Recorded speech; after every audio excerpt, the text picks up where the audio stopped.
February was not a good reading month for me. Usually I read at least 6 books, but around 7 to 9. But this month I only read 3, and these are the 3 right here.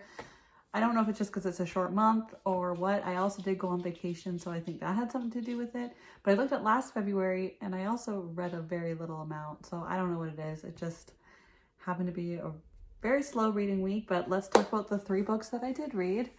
The first one was The It Girl by Ruth Ware. Now, I did like this book. I rated it a 3.5, so that usually means I liked it just a little bit more than just a 3, obviously. The book is about a girl who goes to college and she meets, her friends at college, but her best friend gets murdered.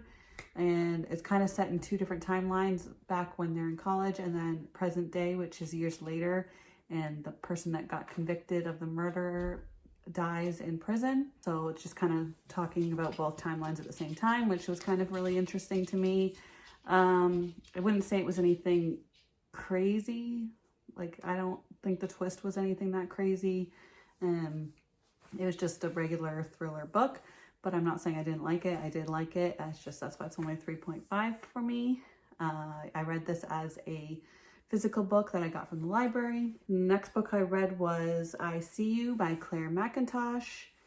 This book was about someone sees their picture in the classified ads in the paper and they didn't put it there. So that's kind of just creeps them out. And then every day they see another picture and it kind of relates to like a crime is committed against the girl in the picture. So she starts to fear for her life because she's afraid something's going to happen. This is another one that it was an okay book. I liked it. I rated it 3.5 stars. The ending was what did it for me, what made me like it, because the twist was pretty exciting. But it wasn't anything too, it didn't give me that 5-star feeling or anything, but I say it's worth the read. I read this as an audiobook that I got from, I think, Libby through my local library.